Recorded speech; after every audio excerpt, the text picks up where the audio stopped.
Okay, so I'm having a chat today with Graham Arvidson, who's on the MetPlant organising committee. This is his second time that Graham's been on the organising committee. And we're just going to have a little chat today, Graham, if you don't mind, about your association with MetPlant, what you like about it, how you came to know about MetPlant, and just have a little chat. So if that's okay. Janine, thanks for having me, and a real privilege to work with you on the committee. I guess there's a few questions to unpack there, but I think maybe to bring it back to when I first moved to Australia.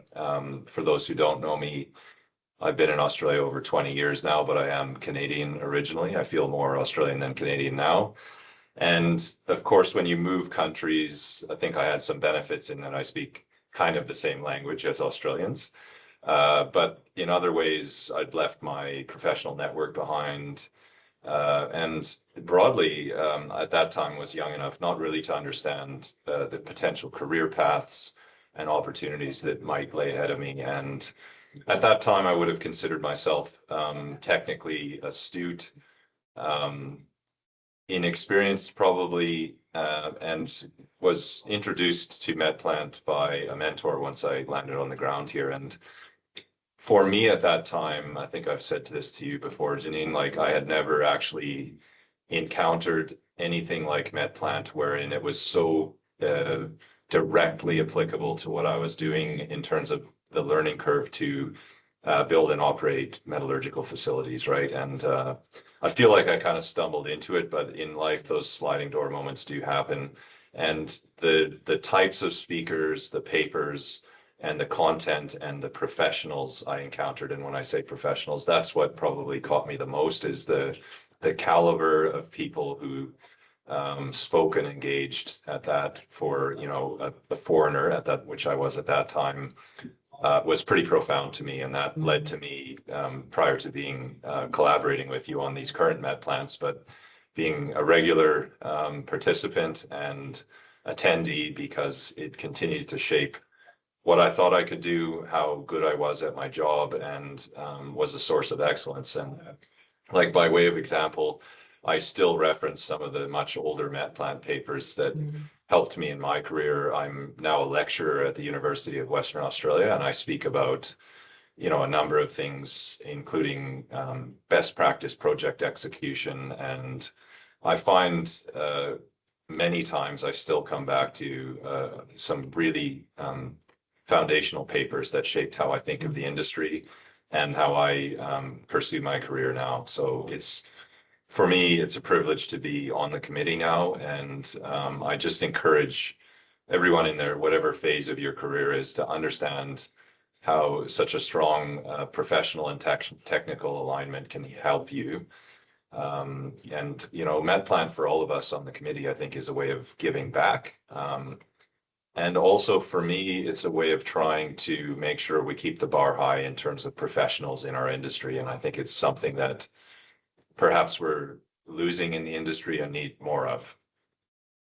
Yeah, definitely. That's something that I'm really keen to continue, the legacy that David Pollard and Jeff Dunlop started all those years ago, of, you know, having really strong peer reviewing process. And now that you've had a little bit of an opportunity to see under the bonnet a little bit, you can see how rigorous we are with our peer reviewing. So and that's yeah, something that's very important to the integrity of the event, for sure.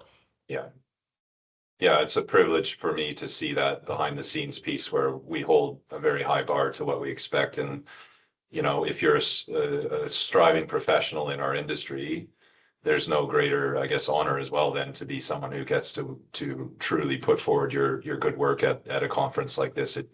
It means a lot more when you know that the bar is high.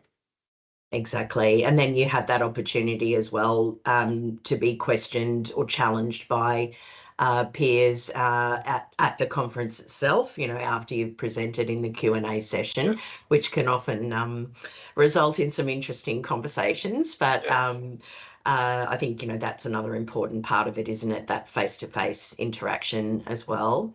Yeah, I think that's the hallmark of a professional, but a willingness to have robust discussions and change your views, honestly. Like if you're going to strive for excellence, you're not going to achieve it sitting in an echo chamber, right? And that MetPlant is, I think, a culture of challenging each other and having those robust discussions. Like I'm sure there will be papers that get through the stringent requirements and still find some flaws later, but that's also an opportunity. So yeah, I think it's great.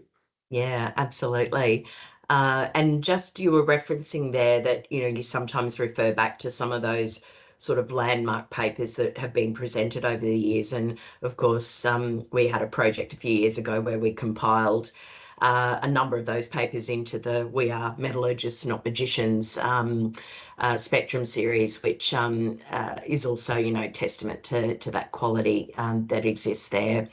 So, are there other things that you feel sort of differentiate MetPlant from certainly other technical conferences, but also some of the more commercial ones in terms of, the exhibition, the workshops, and other, networking events and things like that, that you can also get value from?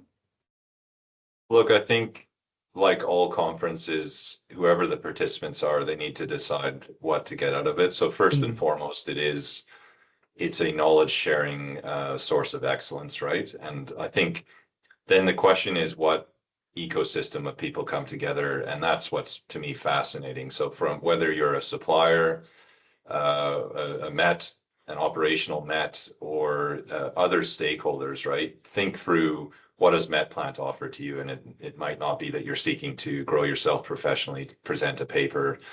It might be that you're looking for solutions, and so for me, even now I'm an executive. I spend less time in the technical world that my background brought me to.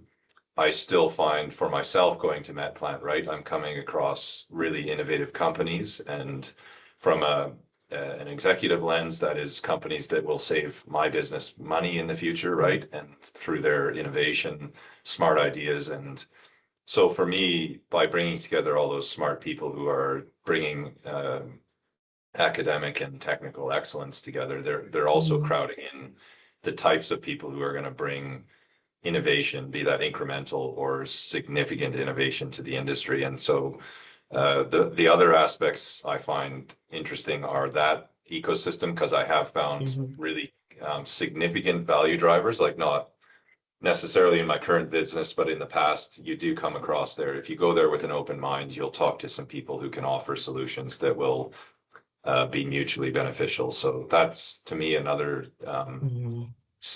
inner ecosystem of excellence is innovation, and suppliers are the heart of what we do in our businesses, right? So finding those good partners is that's the place you find them. And there's the other aspects we get involved in, of course, are the speakers broadly that may or may not be technical speakers, but you want to go to a conference like this to be inspired. And whether that was last year at the dinner, the breakfast, or the keynote speakers that may not speak directly to technical MetPlant acumen, right? But may actually just be incredibly inspirational and have ideas that will apply to your entire work and personal lives, right? So being inspired is another aspect. And I think there's a number of ways that you in particular, Janine, are able to weave that into the conference. So yeah, well, I think it's not just about having a group of metallurgists and processing engineers in the room as well. There is a little bit of something for everybody who's involved, in the sector, and even in adjacent sectors like defence, advanced manufacturing, even agriculture, and so on. So, and you're right, you may think that a particular paper is not directly relevant to you, but you can still get something really valuable out of that. So yeah. I think the other aspect to MetPlant historically is there's, where we can, we find ways to expose people to other operations, right? And that to me is a very practical way to just attain some ideas, because everybody does things differently. And sometimes you learn about what you don't want to do from those operations, and maybe a little bit of what you're, if you're honest, you should be doing, right? And maybe aren't Mm. doing. So always great in terms of collaborating, not just with papers and presentations, but actually interacting with other operations that can give you some ideas. Yeah, exactly. Because we do encourage people to share when things haven't gone well. To do the warts and all. We don't always get that, but when we do, it's really special. And I think Yeah. that people feel safe in the room to lay bare some of the things that haven't worked and learn from that. So yeah, Excellent. excellent. Well, thank you so much for your time, Graham, and I'm really looking forward to seeing you over here in Adelaide. It's been too long, so we always struggle to get people out of WA, but we look forward to seeing you here next year. Me, I love whenever I have a chance, I love coming to Adelaide. So thanks. Look forward to seeing you there, Janine. Excellent. Thanks, Graham. Ta. Ta.